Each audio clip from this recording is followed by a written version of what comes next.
Howdy folks, this is Checkers back again with another Fallout 4 video, here to take a look at the cages that came with the Wasteland Workshop DLC for Fallout 4. So let's get right to it, and in our settlement interface we are down here at cages, which is at the very right hand side of the interface. We'll open that up and start with small cages. And the first one up is the cat cage. And it says, chance to capture a cat when powered, shut off power to release captured creature, and that is how all of the cages work. They all need to be built within the boundaries of the settlement, and they all need power. So, let's go ahead and take a look at what it takes to build a cat cage. That is 6 steel, 1 copper, and 2 softshell mirelurk meat, and, of course, power. Next we have a dog cage. It requires 6 steel, 3 canned food, and 1 copper. And of course power. Let's just say power is a given from now on. Mole rat cage requires 6 steel, 4 rad roach meat, and 1 copper. And the mutant hound cage costs 6 steel, 2 Brahmin meat, and 1 copper. Moving over to medium cages, we have the feral ghoul cage, which requires 10 steel, 4 mongrel dog meat, and 2 copper, and looks about like that. Next we have the gunner cage, requiring 10 steel, 500 bottle caps, and 2 copper. And looks like that. Next we have an insect cage, requiring 10 steel, 2 copper, and 4 mole rat meat. Now we have a raider cage, requiring 10 steel, 6 jet, and 2 copper. Finally, we have a super mutant cage, requiring 10 steel, 5 Brahmin meat, and 2 copper. Out of the medium cages and into the large cages, with the Brahmin cage requiring 16 steel, 4 razor grain, 4 copper, and 4 gears. Next we have a Deathclaw cage, requiring 16 steel, 4 Yao Guai meat, 4 copper, and 4 gears. Now we have the Mirelurk cage, requiring 16 steel, 4 Mirelurk eggs, 4 copper, and 4 gears. A Rad Scorpion cage requiring 16 steel, 4 Stingwing meat, 4 gears, and 4 copper.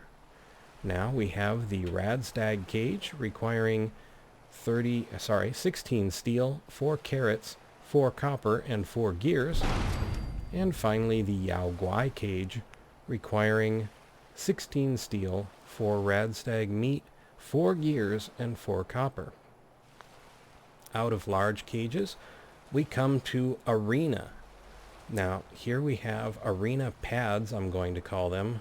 This says arena contestant blue team and requires 4 wood and 10 steel. Settlers assigned to this will be hostile to red team arena contestants as well as tamed captured creatures. And if we plant that down, we get a dialogue that says, assign a settler to an arena platform if you want them to fight tamed creatures or the opposing arena team. Be careful though, your other settlers will be unhappy if a settler dies while assigned to an arena platform.